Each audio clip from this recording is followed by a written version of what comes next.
Donc, bonjour à toutes et tous. Merci d'être présents pour cette dernière session des lundis numériques pour l'année 2022-2023. Aujourd'hui, nous accueillons Pierre Luard, qui est responsable technique du pôle documents numériques à la Maison des sciences de l'homme de Caen et qui va nous présenter Max, un moteur d'affichage XML. Donc la présentation durera environ 1 heure et ensuite il y aura un temps de questions et donc comme à chaque séance, n'hésitez pas à poser vos questions via Zoom et je relayerai vos questions à Pierre.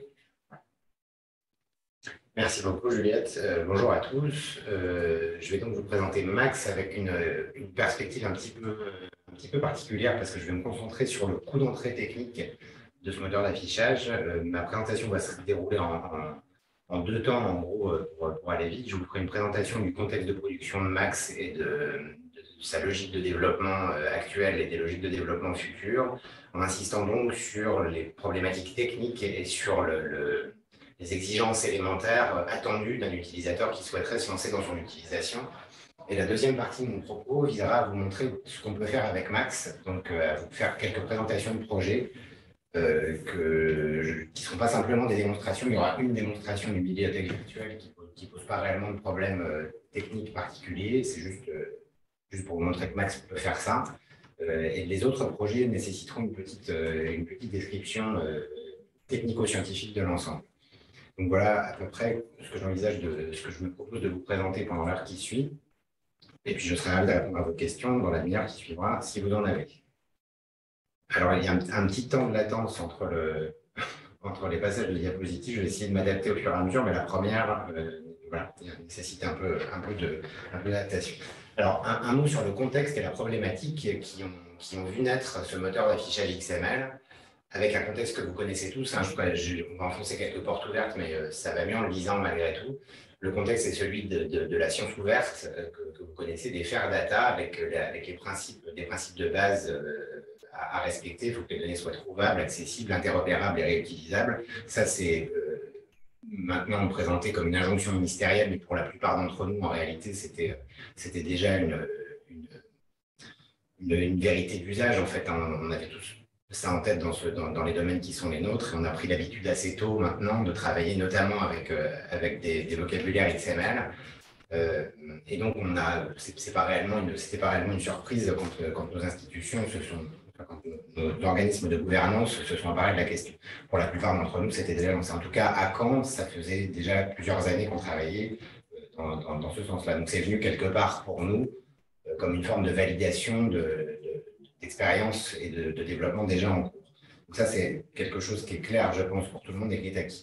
Une particularité peut-être sur l'approche cannaise, sur laquelle il me semble important de revenir, c'est la manière dont on travaille avec le patrimoine écrit qui nous occupe, que ce soit dans une logique de valorisation ou dans une logique de recherche.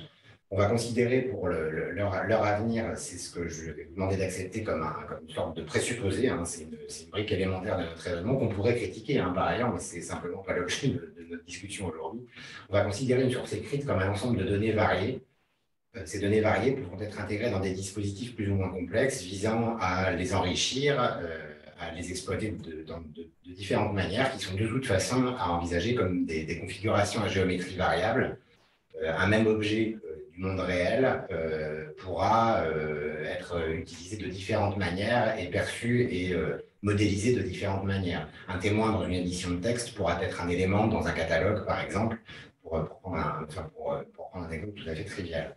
Ce qui signifie que les dispositifs techniques qu'on va être amené à construire, que ce soit pour la manipulation des objets utilisés par les chercheurs pour la construction du réel en quelque sorte, ou pour leur exploitation, pour la diffusion des résultats de la recherche, devront de toute façon être considérés comme des éléments qui vont ajouter de l'information qui va venir enrichir les données de la source écrite originale, et qui devront à leur tour être exploitables et récupérables. On est donc dans une logique de cercle vertueux dans lequel on a une source textuelle élémentaire qu'on va enrichir successivement au cours des différentes tâches de son étude et de sa valorisation et de sa diffusion. L'objectif, c'est vraiment de produire des nouvelles informations qui vont être à leur tour exploitables et réutilisables. Dans la slide suivante, je vais essayer de vous présenter un petit peu notre méthode de travail avec des... Là encore, c'est pas forcément très novateur maintenant, mais ça me semble important de le rappeler. On peut finalement se représenter les choses de cette manière-là. On a une étape d'abord de numérisation, de dématérialisation. Donc ici, vous avez un incunable dans la colonne de gauche que je propose d'appeler un artefact qui va articuler une structure physique et une structure logique de manière assez classique. Hein. C'est la distinction fond-forme à laquelle on est tous habitués depuis bien longtemps. On va s'occuper simplement de la structure logique sous la forme, dans la majeure partie des cas, pour l'instant en tout cas quand il s'agit de texte, d'arborescence XML, c'est la colonne vertébrale que vous avez dans le centre. Et c'est sur cette version XML, sur cette structure logique, que l'essentiel du travail d'annotation et d'enrichissement sera réalisé, ce qu'on appelle du balisage, pour le dire rapidement, avec des outils de différentes natures, des éditeurs XML le plus souvent qui vont travailler soit sur une version telle qu'elle est symbolisée ici, même si elle n'est pas lisible, d'un code source XML indenté avec une mise en forme rudimentaire, qui ne fait pas finalement vraiment la distinction entre les données et le balisage, mais que beaucoup de gens utilisent avec succès, donc qui existe, soit en utilisant vraiment des éditeurs qui vont se concentrer sur la structure arborescente où le balisage, lui, va disparaître pour faire l'objet d'une interprétation graphique, par exemple. Et à partir de cette version balisée, donc sur laquelle j'insiste, toutes les phases d'enrichissement seront réalisées, on va pouvoir produire de nouvelles structures physiques associées à cette structure logique, de nouvelles structures physiques sous la forme de livres imprimés, par exemple, ou de sites web, et c'est de ça qu'on va parler aujourd'hui, hein, cette partie en bas à droite, voir comment on va pouvoir passer d'une structure XML particulière à un site web dans les meilleures conditions possibles, et ce que ça implique techniquement avec l'outil que je vais vous présenter maintenant. Alors, comme je suis parti pour enfoncer des portes ouvertes, je vais continuer avec la slide suivante. Pourquoi est-ce qu'on utilise XML ? Alors maintenant, c'est une question qui paraît assez évidente. Malgré tout, il faut se souvenir que les technologies bougent tout le temps, que XML ça a été pendant longtemps le langage de demain. On manquait d'outillage à la fin des années 90, c'était pas si facile que ça d'utiliser tout ça. Alors je sais que c'est antique et que les plus jeunes d'entre nous ne s'en souviennent pas, mais c'est resté le langage de demain pendant longtemps. Simplement, aujourd'hui, c'est la meilleure solution pour manipuler du texte, tout simplement parce qu'on a, je pense que c'est encore le cas, un excellent rapport entre l'expressivité qu'XML propose et la complexité d'implémentation qui nous évite, en quelque sorte. Et il est massivement utilisé. On est de toute façon cerné par les arborescences. Dès qu'on allume un ordinateur, il y en a partout. L'Open Document Type de LibreOffice, c'est du XML. Le X de DocX, c'est pour XML. C'est pareil pour XLSX. Sur le web, je n'en parle pas. Hein. Tout le monde sait ça. XHTML, HTML5, c'est des balises qui s'ouvrent et qui se ferment partout. En édition, c'est la même chose. InDesign supporte l'import XML. La chaîne d'édition Metop exploite cette fonctionnalité massivement. C'est la même chose pour les livres électroniques, pour les revues, j'en passe et des meilleurs. Donc, de toute façon, à l'heure actuelle, le système arborescent proposé par XML est massivement utilisé justement parce qu'il permet ça très bien et qu'il est facile à manipuler malgré tout et qu'on a énormément d'outillage pour le produire et pour l'exploiter correctement. J'y reviendrai tout à l'heure parce qu'il présente malgré tout quelques limitations qu'il s'agira aussi de dépasser dans certains cas. Je vous montrerai comment on peut faire ça un petit peu avec Max dans les présentations des deux cas d'études que j'ai prévu de vous faire. Encore un mot sur le contexte de travail qui a permis à Max d'exister. Voilà en gros comment on travaille au pôle document numérique de Caen. On a choisi les technologies XML et il faut bien voir que c'est pas obsessionnel, mais c'est vraiment le cœur de notre spécialité.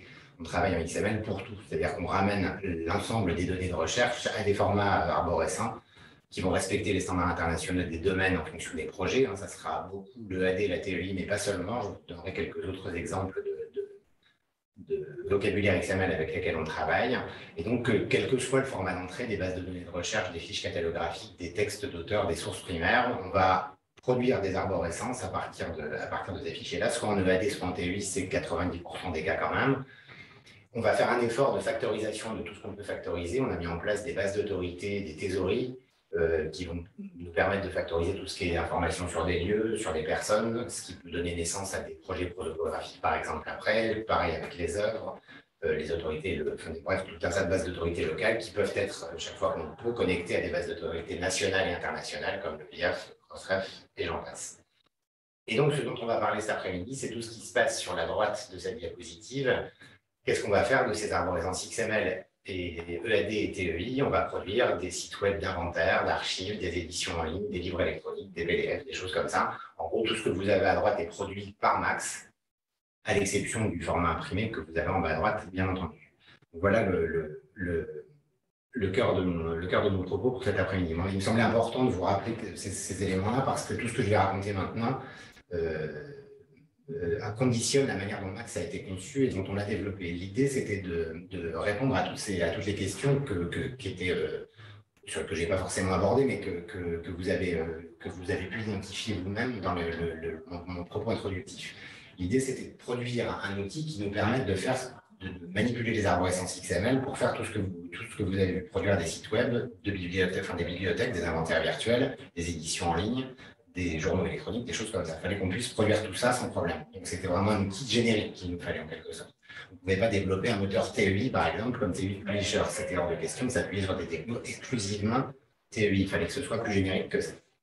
Donc, on s'est lancé dans le développement dans le cadre de Bibissima premier du nom. Vous savez que l'Equipex est maintenant, Bibissima a répondu à une nouvelle.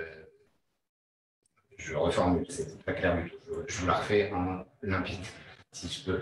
La première version de Bibissima, donc, qui s'est terminée il y a 1 an et demi, je crois, le prédécesseur de Bibissima Plus, qui existe maintenant, nous a permis de nous lancer dans le développement d'un moteur d'affichage XML. C'était un délivrable auquel on s'était engagé dans le cadre de l'Equipex, qu'on a développé avec le CERTIC, qui est une cellule de développement de l'Université de Caen, de soutien à la recherche et le développement informatique, qui est spécialisée vraiment dans le développement.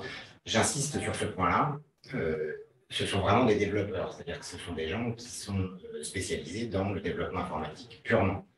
Ils ne sont pas proches des données, ils sont proches des logiciels et de leur conception. Et donc, quand il y a un langage de programmation qu'ils ne connaissent pas, ils passent 2 jours à se documenter sur ce langage et au bout de 2 jours, ils sont opérationnels. C'est une différence importante avec des gens qui sont plutôt spécialisés dans les humanités numériques, qui eux sont plutôt spécialisés dans les données pour aller très vite, même s'ils connaissent certains langages de programmation. Enfin, je ne sais pas où sont mes collègues. Moi, s'il faut que je me spécialise, que j'apprenne un nouveau langage de programmation, ça ne va pas me prendre 2 jours, ça va me prendre plus de temps que ça. C'est important de savoir où on est aussi dans ce domaine. Le CERTIC, c'est vraiment une équipe de développeurs et donc ils sélectionnent le langage le plus adapté pour ce qu'ils ont à faire. S'ils ne le connaissent pas, ils l'apprennent. Ce n'est pas un problème. J'insiste sur ce point-là. Nous allons travailler avec eux justement parce qu'ils sont spécialistes de ces questions-là. C'est l'assurance d'avoir un code de qualité aussi et qui va être facile à maintenir. L'objectif, c'était de développer un moteur d'affichage générique. Donc, même si on avait des préoccupations clairement orientées vers la TEI et l'EAD, c'était important pour nous d'avoir un moteur d'affichage réellement générique, qui ne soit pas dépendant, qui soit associé à XML et pas dépendant d'un vocabulaire, quelle que soit la qualité de ce vocabulaire-là. Le développement de Max est modulaire et il est intégralement open source. Je vous ai donné l'adresse du dépôt là juste en dessous, qui est totalement publique. Vous pouvez vous y connecter. C'est là que vous allez trouver les dernières versions téléchargeables de Max si vous ne voulez pas travailler avec la version en développement, ce que je vous recommande pour les projets qui sont en production, évidemment. Mais vous pouvez télécharger Max ce dépôt totalement public, ce qui vous donne la possibilité aussi de participer à son développement si le cœur vous en dit. Toutes les bonnes volontés sont les bienvenues, évidemment. Alors, Max repose sur un principe de base qu'il faut absolument intégrer pour pouvoir s'en servir correctement. J'y reviendrai tout à l'heure. Hein. Je commence à aborder ici, peut-être un peu trop frontalement, la question du coût d'entrée pour utiliser Max. J'y reviendrai tout à l'heure, mais Max est un framework de développement XML plus qu'un moteur d'affichage clé en main. Donc, il y a un certain nombre de technologies qu'il faut connaître si on veut s'en servir dans de bonnes conditions. Le principe de base de Max, c'est une technologie qui s'appelle REST-XQ qui permet d'envoyer une requête XQuery via le protocole HTTP. Alors, le protocole HTTP, vous voyez tout ce que c'est, je pense, hein, c'est les adresses web sur lesquelles on navigue tout le temps. Et puis XQuery, c'est un langage de requête qui permet d'interroger une base de données XML native comme les X que nous utilisons à Caen. Et donc, vous avez un exemple très simple en dessous. Je ne vais pas vraiment vous commenter le code. Enfin, si, d'ailleurs, je vais le commenter. On voit ma souris. Vous avez ici un morceau d'adresse web, hein, hello / quelque chose.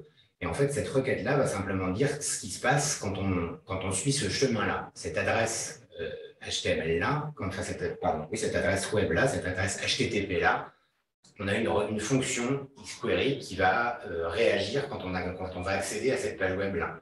Si on accède à cette page web, ici, le http://localhost 2.80/hello, on retrouve ici /word, vous voyez que le word ici est un paramètre qu'on passe à la requête directement dans l'adresse web, et cette adresse, elle est récupérée par la requête xQuery pour être intégrée à la page de réponse. En gros, en restriction, on définit des routes et on associe des traitements à ces routes. Il faut savoir faire du code, du xQuery là, en l'occurrence, mais c'est tout ce qu'il faut savoir faire concrètement. C'est la technologie à connaître. Et donc, le principe élémentaire de Max, c'est juste ça, de définir pour chaque route, pour chaque adresse web, un traitement particulier qui va aller faire une requête sur une base de données, récupérer le résultat, appliquer une transformation et renvoyer une page HTML en résultat. Je caricature un petit peu, mais le principe général, c'est celui-là et c'est rien d'autre. Une fois qu'on a compris ça, quelque part, on a tout compris. Alors évidemment, il y a beaucoup de fonctions, Max fait beaucoup de choses, un peu trop de choses, j'y reviendrai dans mon propos plus tard. On est en train de réfléchir à des solutions pour simplifier tout ça, mais le principe est celui-là. Et le coût d'entrée dont je parle depuis le début de mon propos, c'est celui-là en réalité. On n'a pas prévu tous les cas de figure, puisque c'est un moteur générique. On peut envisager tout un tas de traitements différents, tout un tas de routes et tout un tas d'adresses particulières. On n'a pas cherché à répondre à toutes ces questions-là. C'est à l'utilisateur de Max de construire ses propres routes pour pouvoir développer l'application qui lui convient. Max se charge simplement de recevoir, d'associer à une adresse particulière une requête spécifique rédigée par l'utilisateur. On a prévu tout un tas de cas particuliers, tout un tas de cas de fonctionnement, notamment pour le AD et pour la TEI. Il faut voir ça comme des surcouches à un moteur d'affichage générique, en quelque sorte. J'y reviendrai un peu plus tard.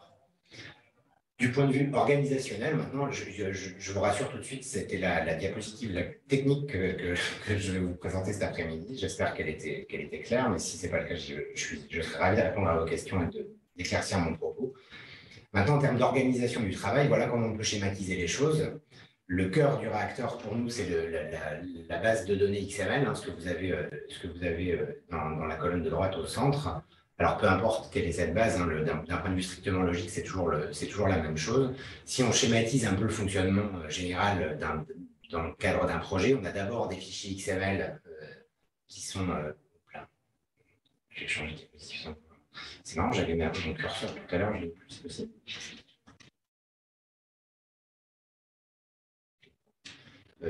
Donc, vous avez des fichiers XML sur une machine qui sont produites de manière tout à fait classique. Et assez tôt dans les projets, notamment les projets collaboratifs, on va déposer ces fichiers XML dans une base de données XML. Nous, on utilise Basics, mais il y en a d'autres. Existe, par exemple, qui propose des fonctionnalités similaires.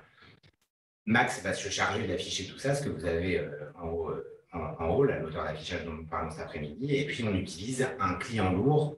À Caen, on utilise XML-Mine, XML Editor, qui va permettre de se connecter à distance sur la base de données qui va contenir les instances XML et de travailler à distance pour faire des modifications qui pourront être directement contrôlées via le moteur d'affichage, puisque du coup, maintenant, on a un dispositif qui est complet. Donc ça permet, en gros, c'est ce que j'appelle ici de manière un peu triviale, un serveur de fragments qui va permettre le travail collaboratif et surtout qui va permettre de travailler sur des sources XML assez volumineuses pour travailler dans de bonnes conditions sur des fichiers de travail de grande taille qui peuvent poser certains problèmes quand on travaille en local.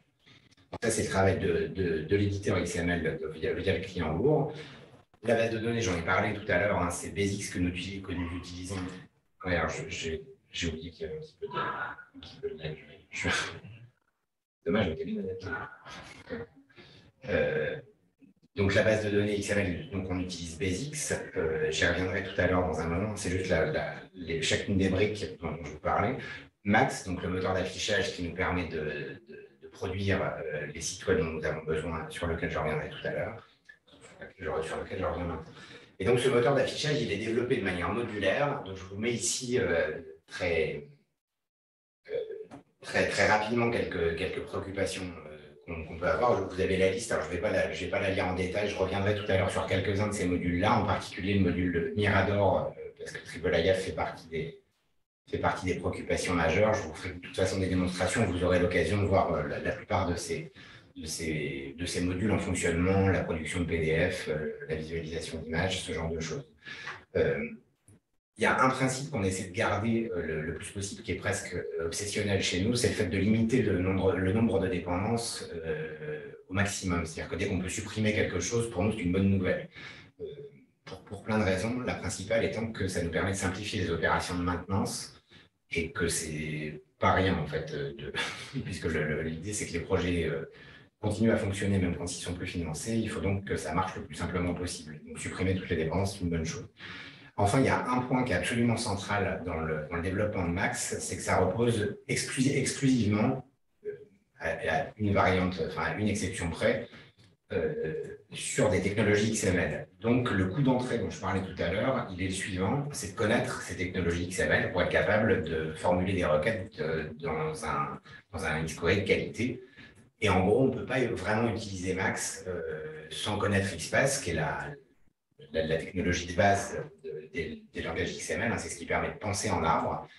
On peut difficilement utiliser Max et on ne peut pas utiliser Max si on ne connaît pas du tout XQuery. Et puis XSLT est une bonne idée. Si vous voulez produire du PDF, utiliser XSLFO est une condition sine qua non à mon sens. Et bien entendu, puisqu'il s'agit de produire pour le web, il y a les technologies associées au web que sont JavaScript et CSS, évidemment, pour le travail dans des conditions acceptables. Et donc le coût d'entrée dont je parlais tout à l'heure, c'est celui-là. Il faut voir Max non pas comme un moteur d'affichage clé en main, comme j'en ai parlé tout à l'heure, hein, comme TEI Publisher qui fait déjà beaucoup de choses parce qu'il s'appuie sur la TEI et pas sur XML finalement. C'est un moteur d'affichage qui est spécialisé déjà. Nous, le moteur qu'on propose, Max, doit être considéré comme un framework finalement, comme un moteur d'affichage clé en main. Il applique la connaissance des technologies XML que je viens de mentionner et il présente quelques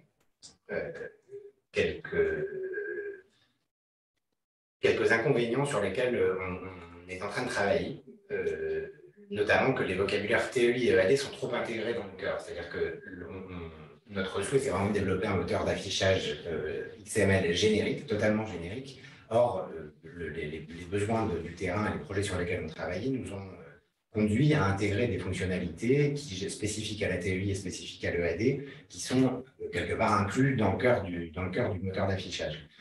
Pour nous, ça, c'est un problème qu'on est en train de travailler, on est en train de chercher des solutions, et en plus, ça pose un problème de positionnement de l'outillage qui rend les choses un peu confuses.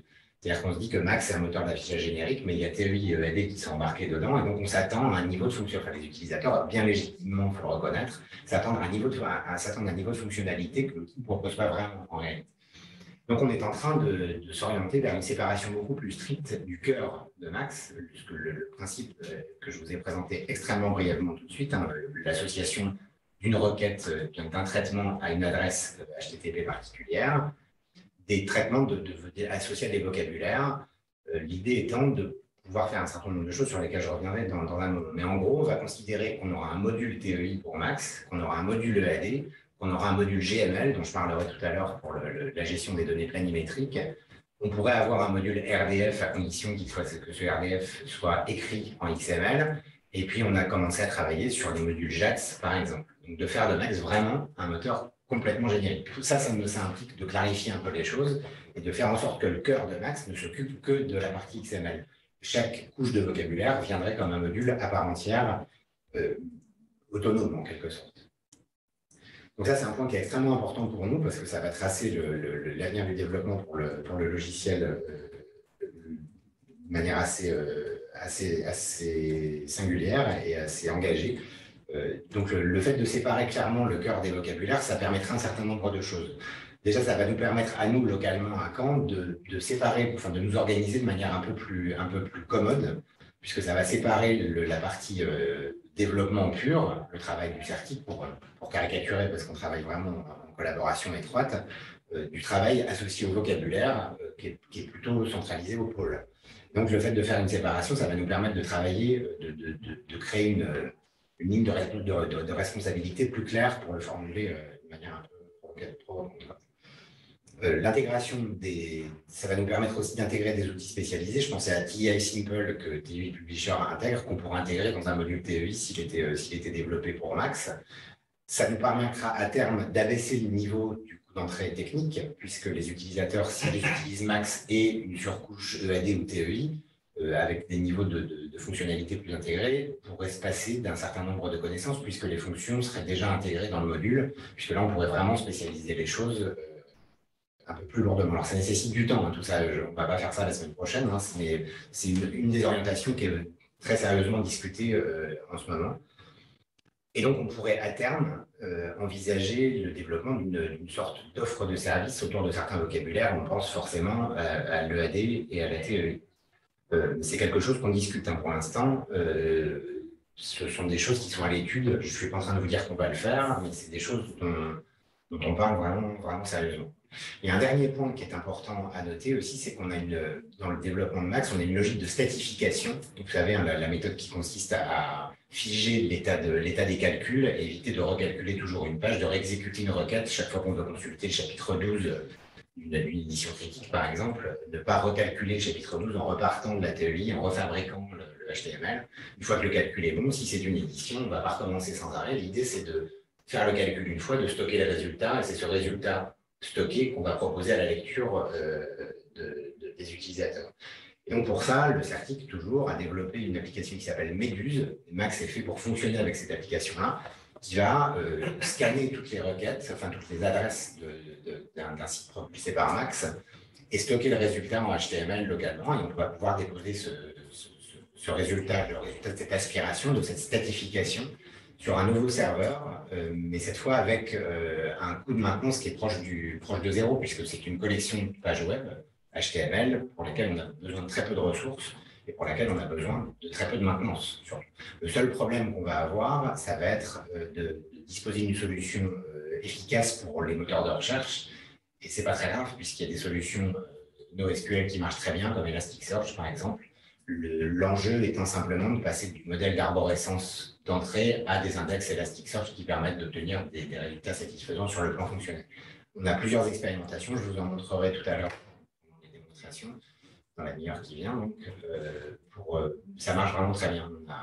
On a plusieurs satisfactions avec ça. Donc voilà, les logiques de développement à venir. L'essentiel à retenir de mon point de vue étant que Max, pour l'instant, fait trop de choses, finalement. Le cœur de Max cherche à faire trop de choses et à régler trop de problèmes en même temps. L'orientation qu'on est en train de prendre, c'est de revenir à un cœur applicatif extrêmement simple, qui va se charger uniquement de recevoir, d'associer à une adresse Internet un traitement particulier. Tout le reste, tout ce qui dépend des vocabulaires, sera a priori intégré à des modules spécifiques qu'on installera ou pas en fonction des besoins de chaque projet, de chaque utilisateur. L'idée étant de simplifier la tâche et, si possible, de baisser au maximum le coût d'entrée pour l'utilisation du logiciel. Alors, je vous ai mis ici quelques exemples. Hein. Pour l'instant, les dernières versions de Max vont permettre, alors c'est encore en développement, vont permettre de produire, voilà, de gérer 3 vocabulaires, la TEI, le AD et JATS. Voilà le type de fonctionnement qu'on pourrait obtenir à la fin.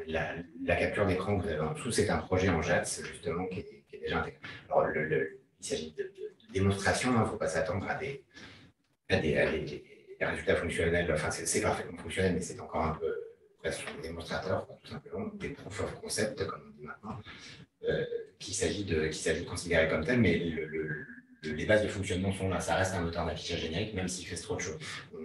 On s'orientera vers des dispositifs particuliers.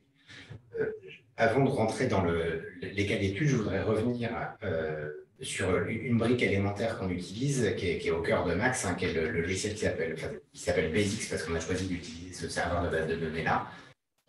Revenir sur le pourquoi de ce choix-là et ce que ça permet vraiment, parce que sur le plan documentaire et l'organisation du travail, je pense qu'il y a un ou deux points qu'il faut avoir en tête si, là encore, on veut utiliser Max correctement.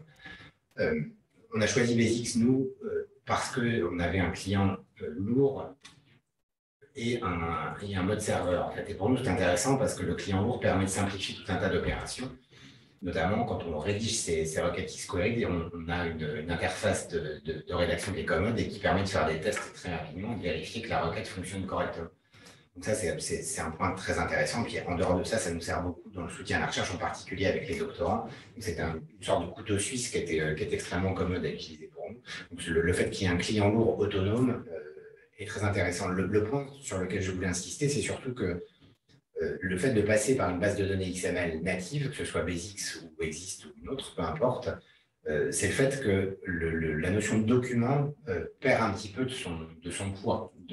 Enfin, c'est plus un carcan finalement. Une fois que les instances XML sont déposées dans une base XML, le document devient un simple niveau d'interrogation. C'est juste un grain documentaire particulier. On va pouvoir s'intéresser au document comme une solution de requête. On n'est pas obligé d'en tenir compte. On peut s'intéresser à tous les chapitres, que ce soit un document, à toutes les sections, quel que soit le document dans lequel ils apparaissent. La base de données XML dédramatise. Et donc, c'est l'organisation logique produite pendant les phases d'analyse, dans la colonne vertébrale que je vous ai présentée tout à l'heure, produite le plus souvent pendant les phases de recherche, qui va permettre d'organiser l'ensemble de la base en réalité. On va choisir ou pas, dans la restitution qu'on va faire dans Max, de tenir compte du grain document ou de ne pas en tenir compte. Ça, c'est un point qui est, à mon avis, important quand j'expliquais tout à l'heure que la brique de base, à mon sens, des technologies XML à comprendre, c'est XPath. Ça rejoint cette idée-là. C'est vraiment une logique particulière de raisonnement. Et là, on la pousse à l'extrême. On dépasse cette notion de document pour s'intéresser à une collection de documents beaucoup plus vaste, finalement, dans laquelle on va choisir pour chaque requête de tenir compte ou pas de chaque grain documentaire. Quelques mots sur les évolutions, justement, sur ces briques documentaires, et puis je vais tâcher d'accélérer un peu parce que je ne vais pas assez vite. Tout à l'heure, j'ai expliqué qu'on utilisait XML parce que c'était la meilleure solution à l'heure actuelle pour manipuler du texte. Dans les démonstrations, enfin dans les cas d'études que je vais présenter tout à l'heure, je vais vous montrer un cas où les arborescences ne fonctionnent pas. C'est-à-dire qu'on a des relations entre les éléments qui composent nos textes qui ne sont pas strictement arborescents, pas strictement contient et contenu, mais quelque chose d'un peu au-delà de ça. On a besoin de sémantiser ça de temps en temps, d'être clair sur la nature qu'entretiennent nos éléments, même si ce ne sont pas des rapports de contenant-contenu, en quelque sorte. Et donc, on va être obligé de s'ouvrir aux graphes qui nous permettent de sémantiser un peu plus la nature des relations entre des éléments qui vont, entre des éléments textuels qu'on va pouvoir rencontrer dans certains des documents, dans certaines des sources qu'on a besoin de manipuler. Alors, l'idée, ça va être de dépasser les limites du langage XML. Je vous donne juste un exemple pour clarifier les choses et puis m'appuyer dessus. Si on prend une référence bibliographique rudimentaire mais du monde réel, donc en théorie on va utiliser l'élément Bible, title, author et publisher.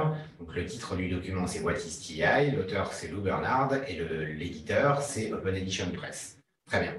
Quand on lit la partie supérieure, le code XML, la source XML qu'on a en haut, on comprend tous que Lou Bernard a écrit un livre qui s'appelle What is TI, qui a été édité par Open Edition Press. C'est très clair.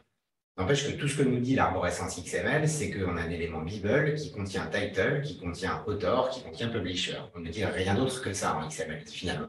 C'est le fait qu'on interprète les noms des éléments qui nous permet de déduire que c'est Lou Bernard l'auteur du livre et qu'Open Edition Press en est l'éditeur matériel. En réalité, ce que dit XML, c'est juste Bible contient title, author, publisher. On est d'accord? L'idée, ça va être de dépasser ça, de sémantiser les relations, en quelque sorte. Donc, de faire ce qu'on fait tous comme humains, c'est de lire ce code XML et d'en déduire que Lou Bernard est auteur de la référence bibliographique qui a pour titre What is TI et qui a pour éditeur Open Edition Press. En gros, on va passer du XML strict à quelque chose d'un peu plus sémantique. Je vais très très vite, mais le principe est celui-là. Et je vais tâcher de vous donner un exemple de ça pour commencer à introduire les démonstrations que je vais faire dans 1 minute, parce que décidément, je vais pas assez vite. Le logicisme. Donc, je reviens très rapidement sur ce qu'est le logicisme pour vous donner quelques éléments de contexte. En gros, c'est une manière de représenter les raisonnements en archéologie qui consiste à dépouiller les textes de leur appareil rhétorique pour en revenir vraiment à ce qui doit être démontré, à ce qui doit être compris.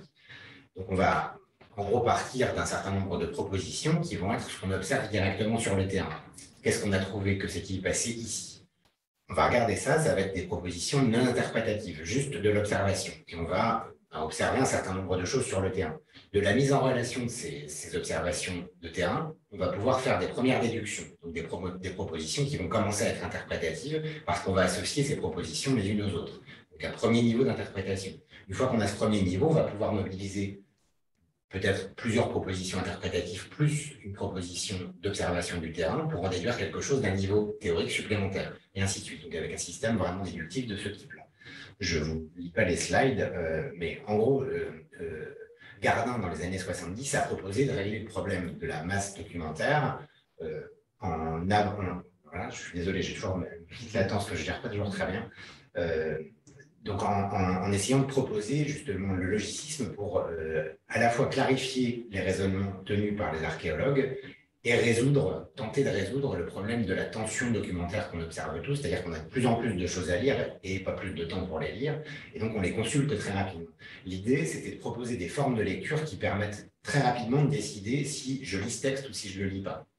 Et donc, le logicisme, c'est une réponse à ce problème-là, c'est une tentative de réponse à ce problème-là. Il se trouve que maintenant, on a des technologies qui nous permettent de faire ça vraiment très bien. Le principe, c'est celui-là, hein, ce que je vous ai décrit tout de suite.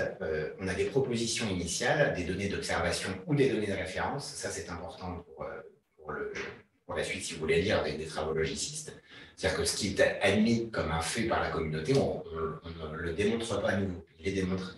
Donc ça, c'est ce qu'on appelle les propositions initiales non interprétatives. Et puis ensuite, on va avoir des propositions intermédiaires sur lesquelles, qui sont basées sur cette première proposition initiale, et on va construire un arbre de raisonnement tout à fait classique comme ça. Donc ça va permettre d'obtenir un certain nombre de choses. Je ne vous refais pas le raisonnement que j'ai tenu avec la référence bibliographie tout à l'heure, hein. C'est exactement la même chose pour le logicisme, et le temps va me manquer si je veux faire des démonstrations. Je vous laisserai consulter, de toute façon, j'imagine que mon support de com sera au téléchargement, je vous laisserai consulter tout ça. Vous avez des détails techniques sur la production de l'ensemble.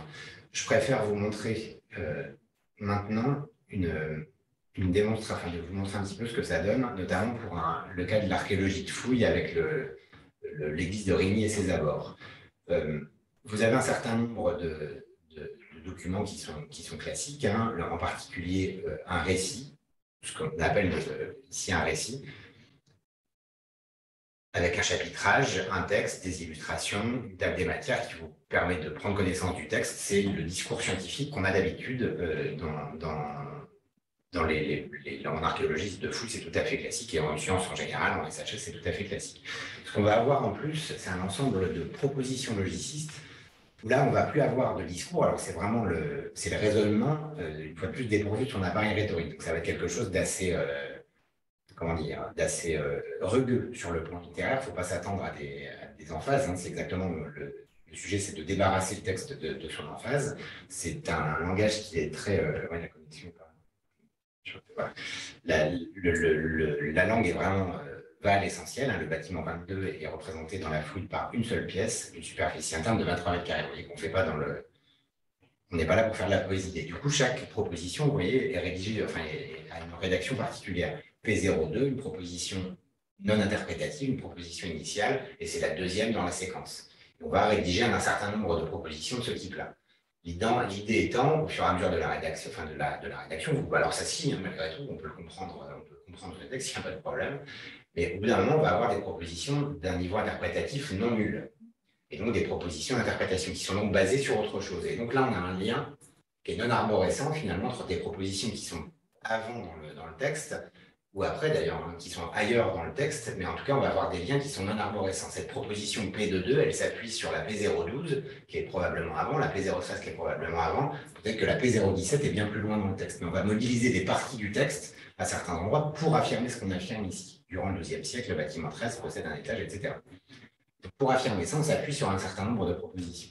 Donc, ça, c'est utile, enfin, on va mobiliser ces liens-là dans le texte au cours de la lecture, mais ce qu'on va chercher à faire, c'est plutôt à produire quelque chose qui, comme je l'expliquais tout à l'heure, va permettre de prendre une décision très rapidement. Est-ce que je dois lire cet article? Est-ce qu'il m'intéresse pour mes propres recherches ou est-ce qu'il ne m'intéresse pas? Alors, j'ai bien dit, est-ce qu'il m'intéresse ou est-ce qu'il ne m'intéresse pas, est-ce qu'il est intéressant ou pas intéressant? C'est un point important. Et donc, pour faire ça, on va, plutôt que de proposer une interface textuelle, exploiter les arborescences et les graphes mis en place pendant les opérations pour produire un diagramme logiciste qui va avoir cette tête-là. C'est exactement le même fichier d'entrée, mais cette fois, plutôt que de présenter le texte de manière linéaire, on va le proposer sous une forme de diagramme qui va permettre au lecteur de s'approcher du texte, enfin de s'approcher de chacune des propositions, et qui va pouvoir lui permettre de regarder où l'auteur veut en venir, quelle est la proposition qui est au sommet de son raisonnement, et décider si c'est intéressant ou pas de comprendre comment on en arrive à cette proposition-là. Quelles sont les phases antérieures du raisonnement. Alors, vous voyez qu'on allume des parties du graphe justement pour permettre ça, mesurer un peu la complexité du raisonnement. Mais l'idée est celle-là. Alors, tout ce que vous voyez là est produit est forcément propulsé par un max, hein, bien entendu, sinon je ne vous en parlerai pas. Donc, ce que je voulais montrer ici, c'est que Max permet ce genre de construction, et ici, on manipule plusieurs vocabulaires. On manipule de la théorie, du HTML, bien sûr, et on manipule aussi du SVG, qui est un dialecte pour décrire des diagrammes, mais qui est en XML. Et donc, on peut intégrer ça dans le moteur sans aucun problème. Je vous montre juste très rapidement un autre type de diagramme logiciste dans un autre type d'archéologie, qui est l'archéologie des techniques avec la revue Archaeotech Journal. Ces deux sites sont en ligne, vous pouvez les consulter. Je les ajouterai à mes diapositives avant de les mettre en ligne parce que j'ai oublié de le faire. Et tous ces sites sont en ligne. Il y en a un que je vais vous montrer qui sera public que cette semaine, mais tout ça est consultable sur Internet. Et je voulais juste vous montrer, avant de passer à une autre démonstration, un autre type de diagramme avec des règles de construction graphique différentes. Vous avez vu dans l'archéologie de fouilles, on avait un beau diagramme organisé de manière séquentielle avec des propositions interprétatives qui étaient rangées de gauche à droite. Plus on allait vers je vous le remontre, plus on va vers la droite, plus les propositions sont d'un niveau interprétatif élevé. Et ça ne marche pas du tout avec l'archéologie des techniques. On a essayé d'appliquer les mêmes règles de présentation, ça ne fonctionne pas du tout. Ici, en fait, on convoque les propositions initiales au moment où on en a besoin pour éviter d'avoir un diagramme totalement illisible. Alors, les principes sont les mêmes, mais les spécificités du raisonnement en archéologie de fouilles et en archéologie des techniques ne sont pas exactement les mêmes. Et donc, graphiquement, il faut trouver des adaptations. C'était juste une anecdote pour vous montrer ça, mais c'est le type le type de problèmes auxquels on est confronté. Là encore, hein, les techniques sont exactement identiques. C'est Max, dans les deux cas, qui produit tout ça. Et vous voyez qu'on a, on a les mêmes logiques que d'habitude. C'est du web, donc on a la même souplesse d'organisation. Le layout du site est complètement différent. On fait de la CSS exactement pareil. Quand j'insistais sur le fait que c'était générique, c'est réellement générique, à condition d'être capable de formuler des requêtes SQL correctement. Je reviens à mon diaporama. J'ai le temps à combien de dépassement? 5 minutes. Okay. Pour vous parler d'un autre projet, alors qui lui n'est pas encore public, on va probablement lever ça cette semaine, qui s'appelle Archean, qui est au départ un projet RIN financé par la région Normandie, puis par la MRSH, puis par le consortium MASA, Mémoire des archéologues et des sites archéologiques, et puis par la DRAC de Normandie, le dernier financement qu'on a obtenu. L'idée du projet Archean, c'est de rendre toutes les données primaires par un critique de synthèse accessibles au sein d'un même portail. Avec évidemment toujours la même logique d'assurer l'archivage pérenne sous forme numérique, d'assurer l'interopérabilité. Je ne vous refais pas toutes les caractéristiques du FAIR dont on a parlé tout à l'heure, mais c'est vraiment ça l'idée. En partant d'un site particulier qui a été fouillé, qui est le site de Trencourt, qui a été fouillé dans les années début 90, pour aller très vite. Je vous donne ici tout le pédigré nécessaire que je ne connais pas très bien parce que je ne suis pas plus archéologue que philologue, donc je vous donne les détails de l'ensemble. L'idée, c'est que vous ayez surtout une vision du volume documentaire auquel on s'attaque. Donc 6 rapports de fouilles, 11 000 clichés, 110 planches de dessin, 2300 fiches terrain, 1000 levées de terrain, 80 cahiers, 30 classeurs, etc. Max va gérer tout ça sans problème. Je vais vous montrer ce que ça donne dans un moment. Avec une règle de fonctionnement particulière, qui est le fait de mettre en place ce que vous avez en bas, des groupements interprétatifs, les GI, les groupements d'interprétation, les GI, les entités spatiales structurées et les entités spatiales. Donc on a 3 niveaux, puis les faits qui viennent juste en dessous, les faits archéologiques qui viennent juste en dessous. Ça va nous permettre de nommer les choses de cette manière-là, ET1 GI60, ET1 GI60, AB60, et de créer des identifiants uniques, quel que soit pour chacun des objets qui vont peupler le corpus, quel que soit le moment où on en parle. J'insiste parce que Arkean présente la particularité de travailler avec de l'EAD et de la TEI et du GML. Tout ça dans le même max. Et donc, on va construire des inventaires numériques pour la documentation analogique, les diapositives, les planches de dessin, les fiches de terrain, les levées de terrain et les carnets et les classeurs, pour le mobilier également. Et on va utiliser la TEI pour tout ce qui est structuration des données d'analyse et publication. Et donc, on va pouvoir faire jouer ces deux vocabulaires dans un même moteur d'affichage. C'est une des forces, justement, c'est bien pour ça qu'on souhaitait absolument que ce soit générique.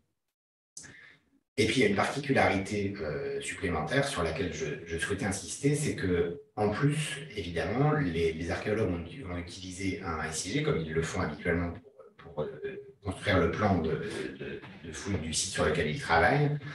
Donc, je ne sais plus quel c'était bref, un SIG quelconque open source dont on m'échappe complètement cet après-midi. QGIS, je crois. Voilà, ça, finalement, QGIS a été utilisé pour le SIG. Et en fait, on a récupéré ces données du système d'information géographique qu'on a converti en GML, Geography Markup Language, donc encore en XML, et on a pu intégrer ces données planimétriques dans la même base que les instances EAD et TEI. Ce qui donne le résultat suivant.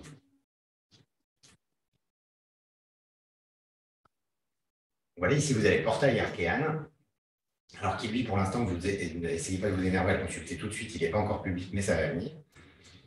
Un accès au mobilier, par exemple, qui lui est encodé en EAD. Ma connexion n'est pas terrible. On va la voir. Voilà, vous avez accès à l'inventaire du mobilier, encodé en EAD. Donc, vous pouvez trier par fonction. Allez voir les descriptifs de la flossie. Avec l'accès aux images, etc., etc., toutes les informations nécessaires et possibles. Du coup, je vais très très vite parce que je voudrais vous montrer la suite.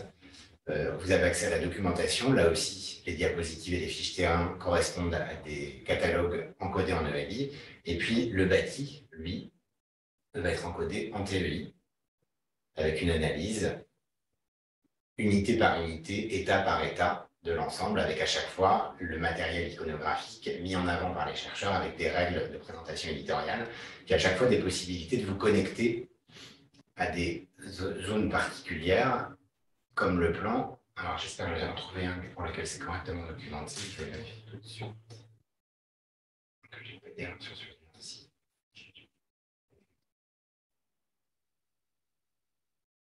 On va passer par le plan comme ça, je vais vous montrer que vous avez une vue globale de l'ensemble.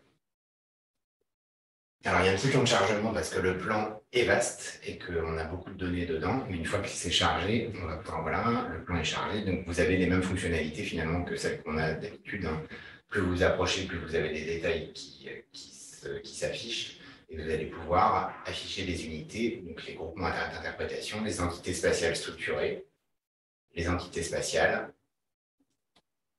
etc. Puis à chaque fois, vous pouvez cliquer sur une zone, sur cette information-là, et retourner au texte en circulant, puisque chaque objet est identifié une fois de manière univoque. Vous pouvez circuler, quelle que soit l'entrée dans la manière dont vous rentrez dans le portail, vous allez pouvoir passer du texte au plan, du plan au texte, de l'inventaire, du texte à l'inventaire, de l'inventaire au plan, etc.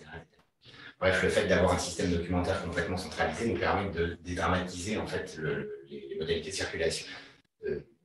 Alors, c'est de l'interopérabilité interne, mais c'est malgré tout de l'interopérabilité. C'est-à-dire qu'utiliser trois vocabulaires avec le même outil, pour nous, c'est vraiment une démonstration de ce qu'on souhaitait faire avec notre moteur d'affichage. Et puis, le dernier point, en fait, je ne vais pas dépasser beaucoup, pour accélérer comme il faut, je vais finir par réussir à tout vous montrer.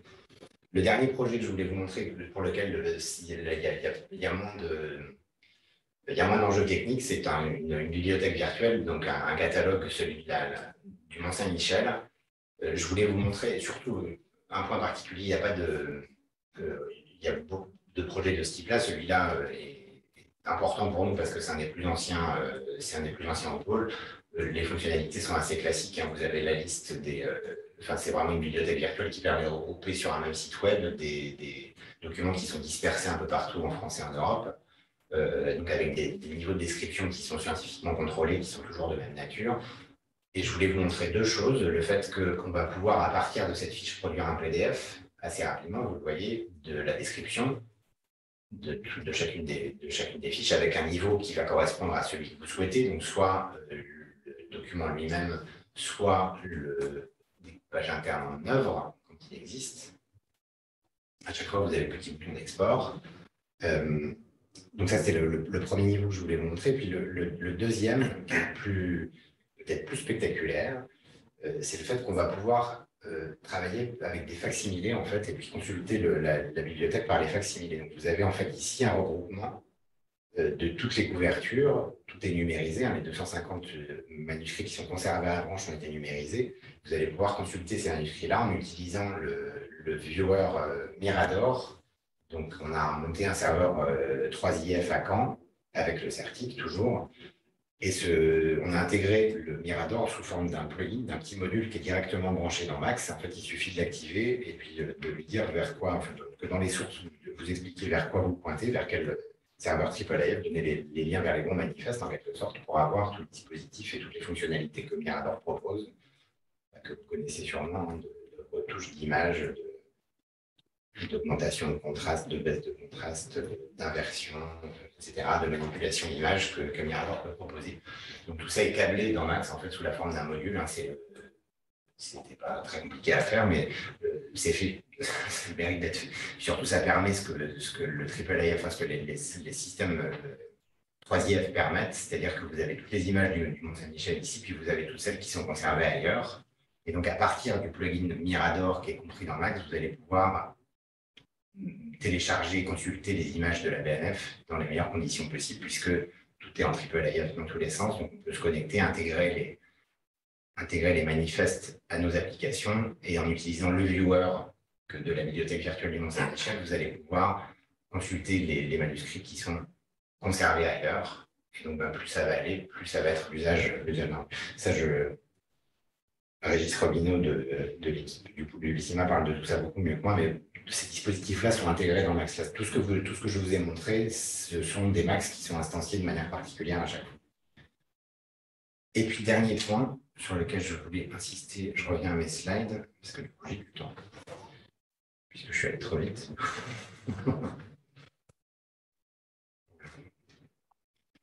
Le dernier point sur lequel je voulais insister, c'est la notion de statification. Je vous ai parlé tout à l'heure du fait qu'on essayait toujours de se simplifier la tâche et de limiter les opérations de maintenance pour les réduire au maximum.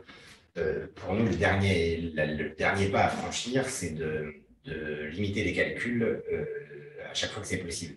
Ici, je vous donne l'exemple de l'édition Geoffroy Malaterra de Marie-Agnès Lucas-Avenel, qui était fabriquée avec un Max tout à fait classique tel que celui que je vous ai présenté. Et donc, on a utilisé un logiciel qui a été développé par le Certic, là encore, qui s'appelle Méduse. Et en fait, on a aspiré un Max qui ressemblait, c'était pas de l'archéologie, c'était une édition critique, mais qui ressemblait très exactement à ce que je vous ai montré, hein, les Archean, Arigny ou Archaeotech Journal. Mais plutôt que de laisser les calculs se faire systématiquement, on a utilisé Méduse pour télécharger chacune des pages, c'est-à-dire récupérer le résultat des calculs de Max, c'est-à-dire la requête, l'interrogation sous la forme d'une adresse web tout à fait classique, hein, comme celle-ci, ce que vous avez là, finalement. Ici, on a une adresse web, on récupère le résultat, ce qui est affiché par Firefox, en réalité, c'est ici. On récupère le résultat, on le stocke localement, et c'est ce résultat qu'on propose à la lecture, en fait, hein, qu'on va déposer sur un serveur. Donc, fonctionnellement, ça ne change absolument rien, on peut lire les textes, on peut circuler, il n'y a absolument aucun problème. Lire le premier livre, vous voyez qu'on a des fonctions rudimentaires, des fonctions ergonomiques de lecture en JavaScript qui fonctionnent très bien. On a accès aux notes de différentes natures. Tout va bien en fait, hein.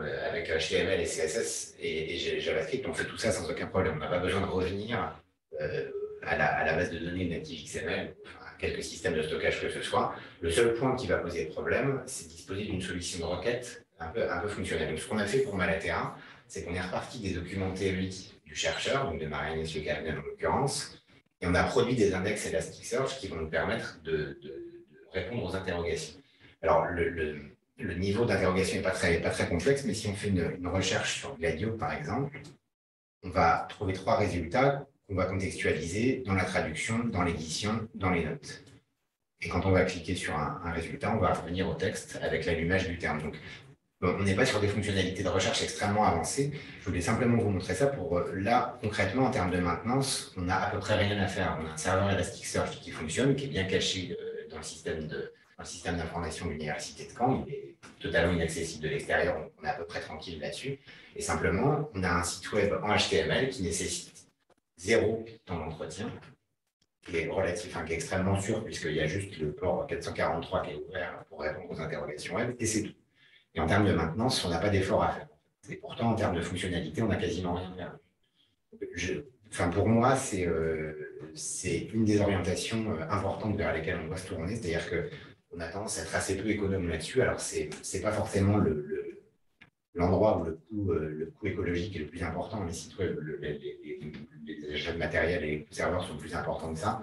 Mais je pense qu'on a une position institutionnelle qui devrait nous pousser à être vigilants sur ces choses-là et être un peu vertueux dans ces utilisations. En tout cas, nous, on travaille comme ça maintenant à Caen et je pense que c'est de plus en plus de gens se posent ces questions-là. C'est un débat qu'on voit naître à la baisse. Le dernier numéro d'Arabesque traite de ces questions-là. Je pense que c'est vraiment quelque chose dont on doit s'emparer maintenant, surtout qu'on a tout ce qu'il faut pour le faire sans réel problème finalement, puisqu'au contraire, on se simplifie la tâche en faisant ça. On ne se la complique pas. Donc c'est un effort qui est tout à fait intéressant à produire. Moi, je m'arrête avec je ne suis pas fier. Bravo, merci beaucoup. Donc, pour toutes les personnes qui écoutent cette présentation, donc n'hésitez pas à poser vos questions via le chat de Zoom. Et donc, pour l'instant, il n'y a pas de questions. Et donc, je ne sais pas si les personnes présentes dans la salle ont des questions. Déjà, bravo, merci, parce que c'est vraiment formidable et impressionnant. En plus, ça parcourt, je veux dire, entre la présentation de Max, donc au départ, Max, c'est l'outil que vous avez réalisé pour faire les projets. Le premier objectif, c'est en interne, d'une certaine manière. Et puis l'idée, finalement, après, c'est de le partager et de voir dans quelle mesure il peut... En fait, quand on a proposé cette brique-là dans le cadre de Biblissima, donc qui était un équipex, l'idée c'était de proposer un moteur d'affichage générique et open source. Donc, de toute façon, dans l'accord cadre du consortium, on s'engageait à ça. C'était un point qui était important pour tout le monde, c'est-à-dire qu'en fait tout le monde est d'accord. Ça, il n'y a pas de raison de ne pas le faire. Mais on avait quand même une logique qui était. On a raisonné comme des spécialistes finalement. C'est-à-dire que pour nous, il était normal, quand on se préoccupe d'afficher une source XML, de connaître les technologies XML. On ne s'est même pas posé la question, finalement. Elle se pose maintenant, c'est-à-dire que l'outil est maintenant mûr, il est fonctionnel, il marche bien, il est stable. On a des versions régulières qui sortent, on a des corrections de bugs à chaque fois, mais on a des versions qui sont réputées stables tant qu'on n'a pas découvert de bugs dans leur fonctionnement. Il y en a de moins en moins, ça marche de mieux en mieux. Maintenant, effectivement, on sent bien que les gens qui le téléchargent se posent des questions quand ils s'attendent à un certain nombre de choses, en fait. Parce qu'il y a tout un tas de mots magiques, ce qu'on disait tout à l'heure, TEI, EAD. On dit que en gros, on est en parallèle de TEI Publisher, mais TEI Publisher, c'est d'abord TEI avant tout. Et donc, du coup, on voit bien qu'il y a peut-être un problème de positionnement de Max, parce que c'est d'abord un outil générique. C'est pour ça que j'ai insisté tout à l'heure sur le fait qu'on est en train de réfléchir à séparer, à extraire la TEI et l'EAD du cœur de Max pour en faire des modules autonomes. Ce qui permettrait d'ailleurs à des gens peut-être de participer plus au développement, non pas du cœur de Max, mais des modules autonomes, et peut-être collectivement de proposer une offre de service qui serait d'une autre nature, plutôt à destination des producteurs de données que des développeurs finalement. Ce qui pour l'instant est assez flou. Dans le positionnement, j'ai conscience que ce n'est pas forcément très clair de savoir à qui s'adresse cet outil finalement. C'est pour ça que j'ai insisté lourdement. Le coût d'entrée n'est pas faible pour l'instant, parce que ça s'adresse à quelqu'un qui connaît les technologies. Et en même temps, tout l'aspect, parce que moi j'ai téléchargé, je connais le XML, mais en revanche, tout le côté à la pointe des exemples que vous avez présentés, etc., il n'est pas présent non plus dans Max. On ne le sent pas.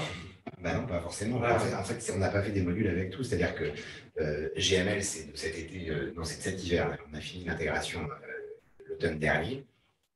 C'est pas parfait encore, justement, parce que nous, c'est aussi un outil c'est aussi notre outil de travail et d'expérimentation.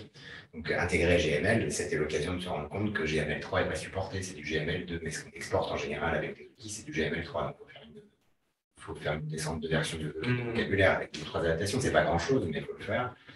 Savoir c'est des choses qu'on est en train de travailler, effectivement. C'est-à-dire que c'est un outil qui a des versions stables, mais qui a aussi des versions qui sont en cours de développement, de toute façon. Donc, ça se voit hein, sur le dépôt. Vous allez voir, il y a des branches. Oui, voilà, et en même temps, il y a aussi une dimension méthodologique aussi dans le projet. C'est-à-dire que c'est toute l'idée de réussir à passer cet aspect méthodologique à la communauté des personnes concernées, on va dire, qui est un enjeu fort. Ah oui, ouais, c'est ce qu'on essaie de faire, clairement.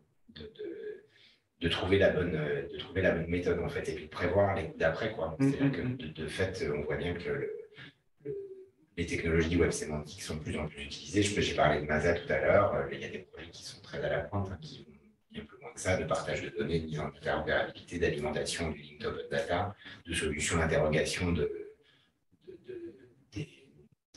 bases de données RDF qui sont jamais très simples. Hein.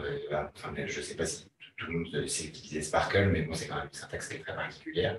Il y a eu des développements dans le cadre de Masa pour simplifier les opérations, pour pouvoir tirer parti de l'expressivité des graphes sans avoir un poids technique et un entrée technique trop lourd. Donc, on essaie toujours de garder ça, mais on a aussi conscience, parce que c'est les retours qu'on a, que Max pourrait probablement rendre des services et proposer une alternative dans certains cas, qui peut faire son problème à condition de disposer des compétences dans les équipes, en fait, des compétences de développement XML, ce qui n'est pas forcément le cas. Et aussi dans le sens, c'est-à-dire qu'il y a aussi un aspect de pédagogie à avoir de la part de Max, on va dire, ou de manière de présenter son modèle, ce qu'il propose, etc., pour acculturer aussi l'utilisateur, même l'utilisateur qui a des compétences, finalement, il va quand même avoir un coup de compréhension, de prise en main. Mais est-ce que c'est pas aussi la différence qu'il y a entre faire un prototype, enfin faire des prototypes, et puis au bout d'un moment faire un produit, c'est-à-dire quelque chose qui devient en relation avec son utilisateur. Ouais, et ben, c'est toute la question qu'on se pose actuellement. Pour l'instant, clairement, nous, on a développé un moteur d'affichage qui est fonctionnel, qui est téléchargeable, qui est utilisé par... on a des collègues à Tours qui s'en servent, on a des collègues à Strasbourg qui s'en servent, à IRHT qui s'en servent, je crois. Ils me corrigeront si je me trompe, mais il y a des gens qui s'en servent. Par contre, effectivement, c'est des gens qui n'ont pas de problème à payer le coût d'entrée, c'est des gens qui sont formés pour ça. Mais de fait, la question, c'est est-ce qu'on essaye de pousser le curseur plus loin, en fait? Ça fait l'objet de discussion en ce moment. Est-ce qu'on développe notre service autour de Max ou pas? Sachant que, enfin voilà, on a en termes de temps, c'est pas neutre. Parce qu'à partir du moment. Non, mais peut-être qu'aussi après, il faut jouer sur une communauté, justement. Il faut mesurer tout ça, je suis d'accord, il faut mesurer tout ça.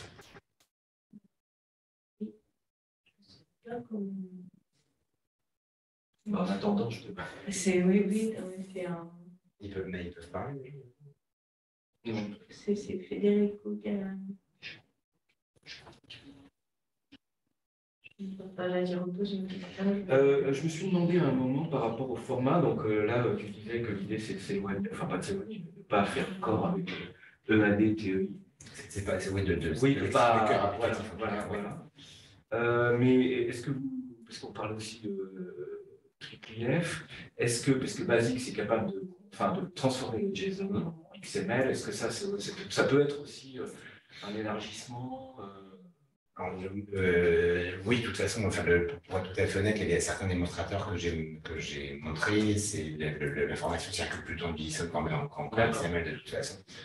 Mais ça, pour l'instant, les démonstrateurs que j'ai montrés, c'est Jérôme Cholo, qui est le développeur principal de Max, qui a lancé des choses, en fait, qui testent des solutions pour l'instant. Il faudra qu'on en discute à un moment. Et après, techniquement, de toute façon, il y aura un franco qui trouvera si c'est la meilleure solution, c'est la meilleure solution. Mais il y a beaucoup de JSON de toute façon qui circulent. C'est-à-dire que les messages toutes les données planimétriques que j'ai montrées sur le plan d'Arkean, ça circule en JSON de toute façon. C'est-à-dire que on met du XML dans Basic, ça récupère du JSON à la sortie parce que c'est le plus commode. C'est le plus commode. Alors après, est-ce est-ce qu'on va intégrer complètement du JSON et travailler que comme ça? Peut-être pour les échanges techniques, c'est ce qui pose le moins de problèmes et c'est ce qui va le plus vite. Dès qu'il y a un humain dans la boucle, moi je suis d'avis de ne pas le torturer avec du JSON. Voilà. D'accord. Le XML, on a des solutions d'édition pour le manipuler dans de bonnes conditions. Ouais. C'est plus rare. Et puis c'est pas fait pour ça en fait. Tout simplement. Alors, en ce qui concerne le côté statique, que tu as appelé la statification. Oui, c'est un barbarisme. Non, mais c'est l'idée. Effectivement, on a eu aussi cette expérience parce que dans un des projets qu'on a fait en Basis, on l'a porté sur une borne dans une exposition qui n'avait pas de connexion. Donc, on a eu à le statifier et ça s'est effectivement très bien passé. On était très satisfait et on se demandait même par rapport, alors je ne sais pas si parce que vous avez en plus une vision extrêmement poussée de l'édition numérique du document, etc. Et nous, on se pose des questions auxquelles on n'a pas du tout répondu jusqu'à présent sur la question, disons, des versions d'édition numérique. C'est-à-dire que comme une édition numérique peut être mise à jour dès qu'on décèle une correction, non. Ah bah alors, donc, on se demandait s'il fallait plutôt prendre le modèle logiciel avec les V1.1, etc. pour les éditions numériques ou archiver des versions statiques. Alors, vaste question, ça dépend de ce qu'on appelle édition. C'est toujours pareil. De mon point de vue, en tout cas, si on parle d'édition, on parle d'un état des connaissances à un instant donné. Pour que la disputation universitaire puisse se dérouler, si cet état des connaissances passe son temps à changer, il n'y a pas de disputation. Il n'y a plus de connaissance de produit.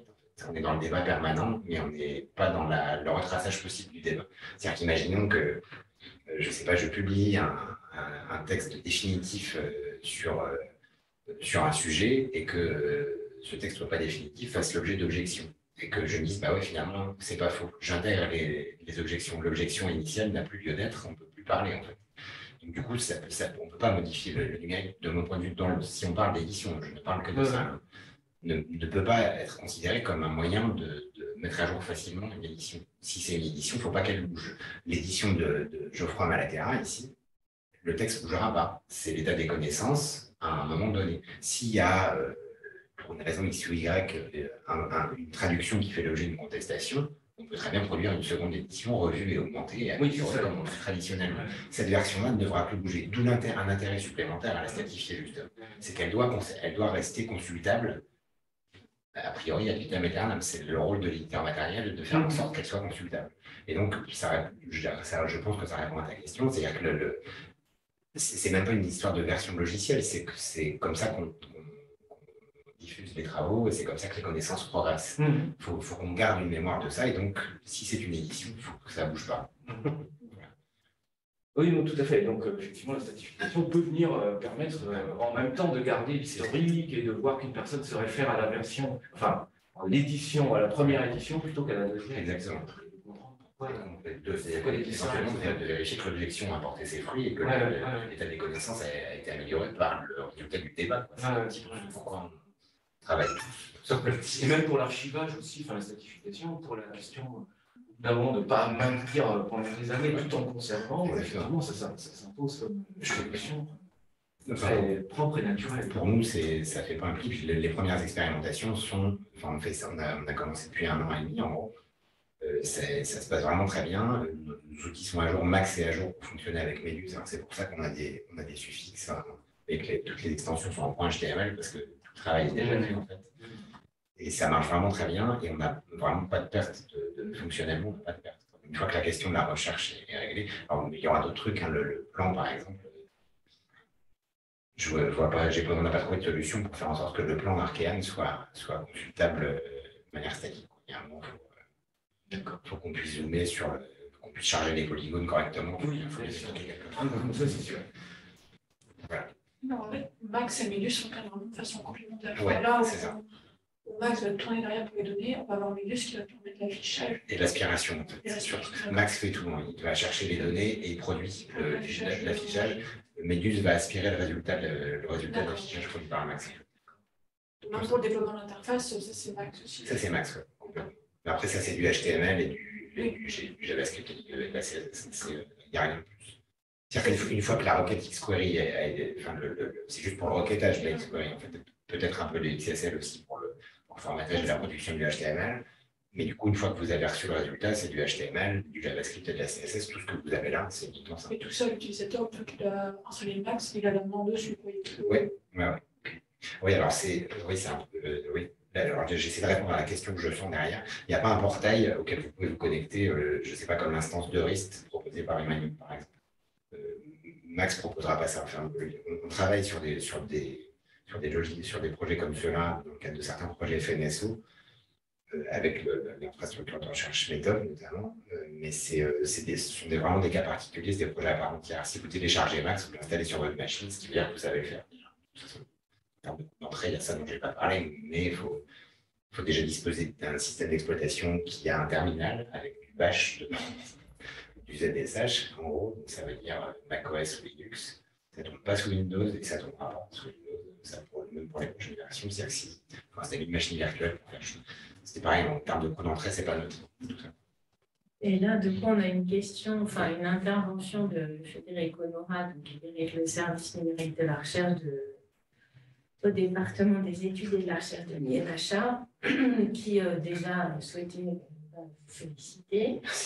Voilà, dire que c'était une très belle présentation et signaler qu'il y avait le projet d'utiliser Max au service numérique de la recherche dans le cadre de la publication de données OAD, en fait, en remplacement d'Atom.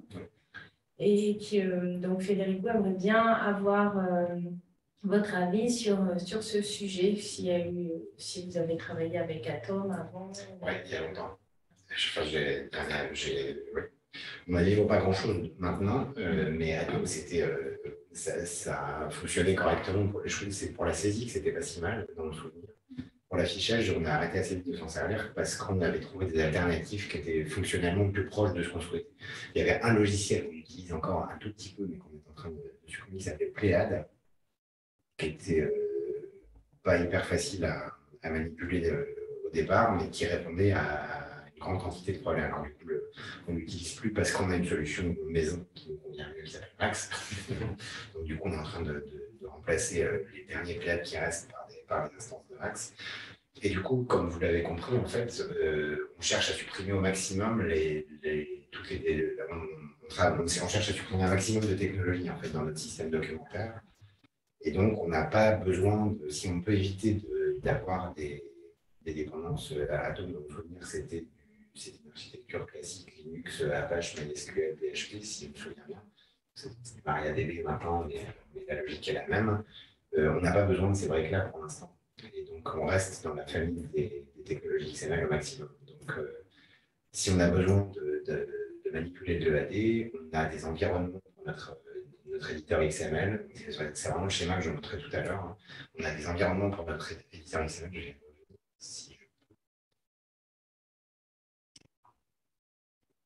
En tout cas, Federico dit super, tout cela est très encourageant.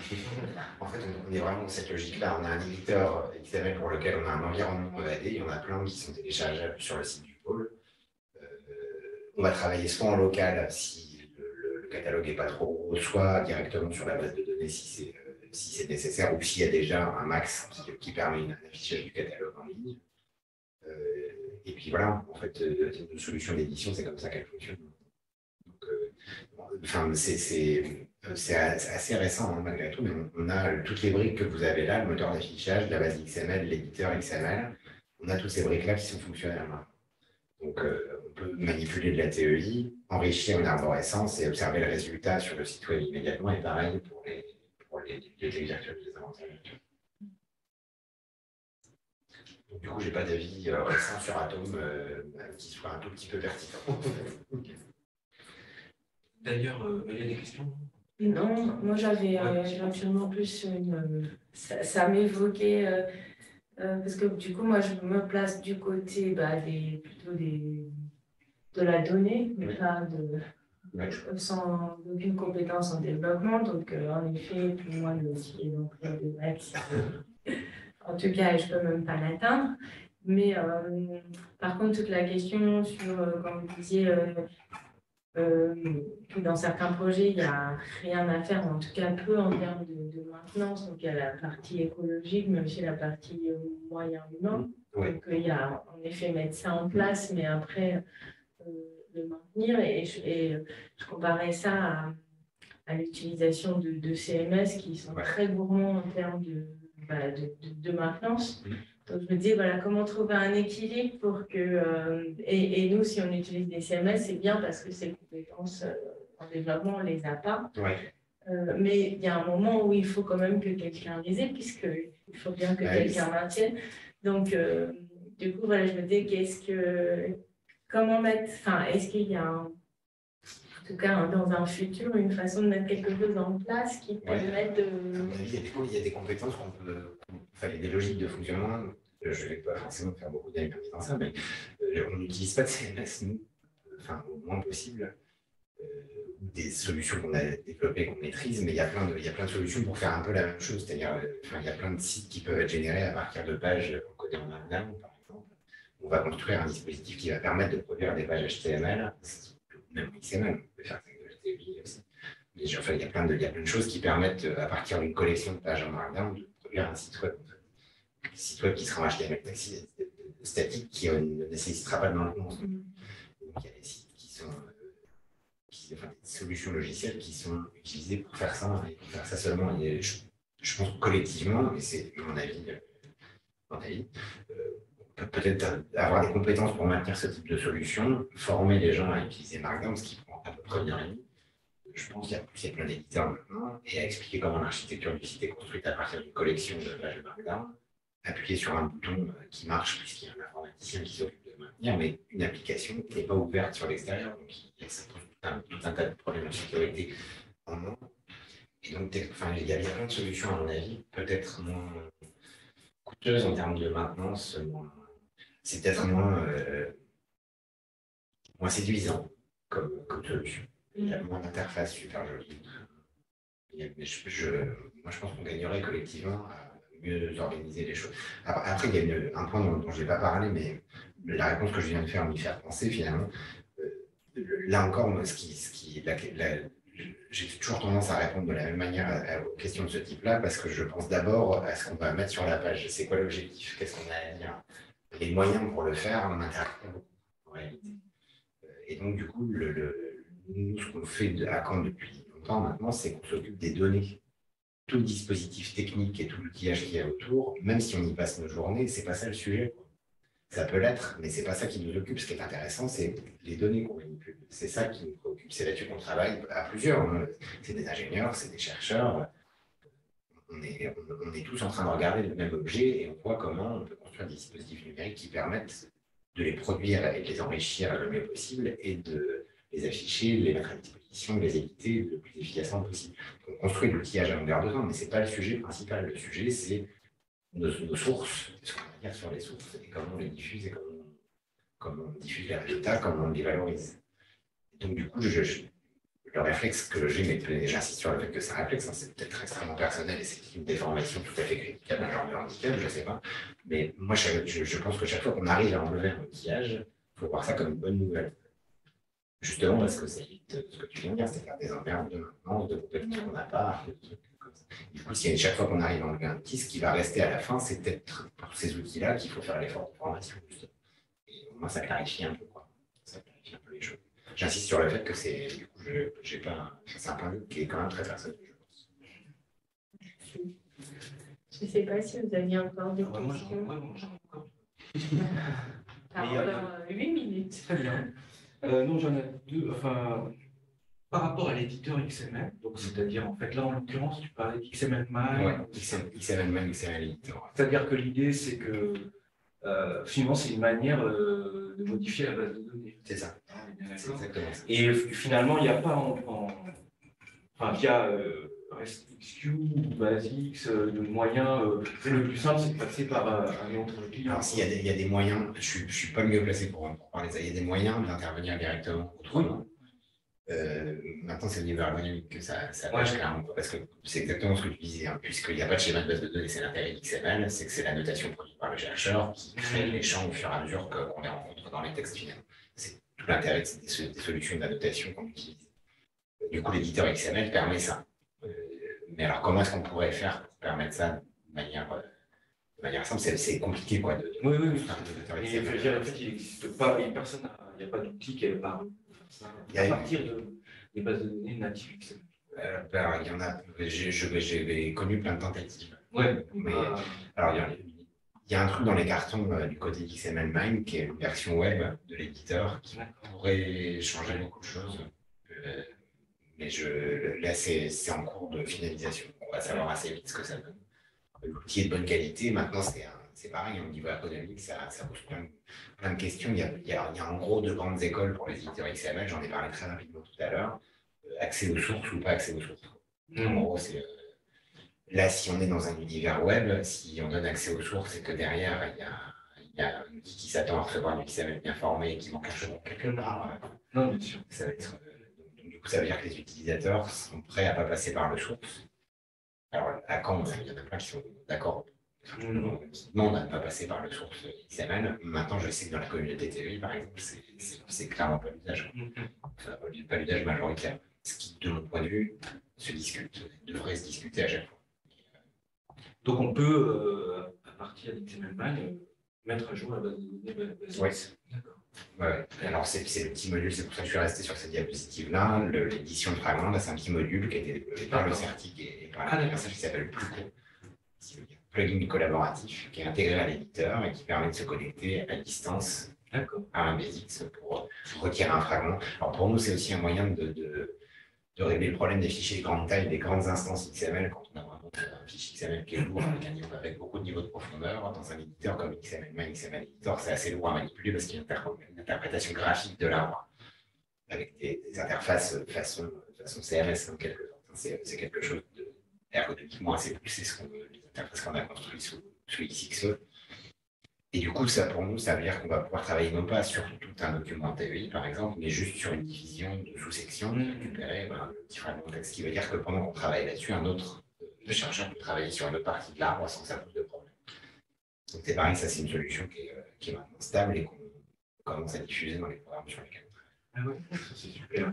Et puis peut-être une dernière question sur le sujet le plus, donc je ne peux pas vraiment y répondre, mais sur le logicisme. Et quand même là, enfin en tout cas, moi ça m'apparaît comme très à la pointe dans la conception du document, enfin, de son usage, etc.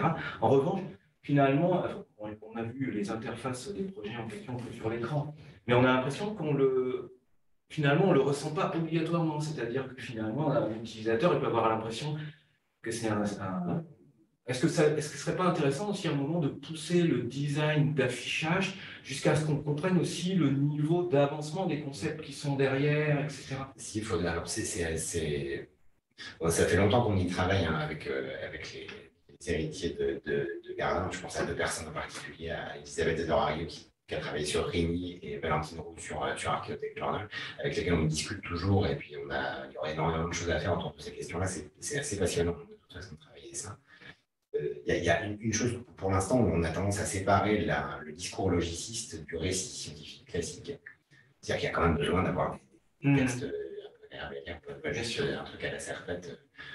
Et donc, on discute de la possibilité de mixer les deux, en fait, d'avoir la couche d'annotation logiciste qui soit comme une couche d'annotation classique, en fait, justement, d'avoir une espèce de texte multidimensionnel comme ça, qui porterait l'ensemble et qu'on pourrait produire, qui permettrait de produire plusieurs interfaces. Et du coup, si on avait un truc comme ça, on pourrait probablement monter des expérimentations justement pour avoir une interface textuelle ou une interface sous forme de diagramme et que ce soit la même chose qui serve dans les deux cas. Il y a eu des travaux à Tours justement Philippe Lusier a mené un projet où ils ont récupéré les moteurs d'affichage, celui de Rini en particulier, pour un projet sur les céramiques, et où ils obtiennent un résultat ergonomiquement plutôt avancé aussi, avec lesquels différents. Ergonomiquement, ils ont poussé les choses un peu plus loin, à mon sens. Ils obtiennent un résultat qui est vraiment intéressant. Je ne peux pas aller regarder ce qu'ils ont fait. Je pense que ça se rapprochera de ce que tu as en tête. Et c'est pareil, on a travaillé avec eux là-dessus. C'était intéressant. Il y aurait vraiment beaucoup de choses à faire sur le logistique. C'est assez plaisant. On arrive à la fin de la séance et merci beaucoup. Merci à vous encore pour l'invitation. C'était vraiment passionnant et merci aux personnes qui ont suivi la présentation et je donc c'était la dernière séance des lundis numériques pour l'année 2022-2023.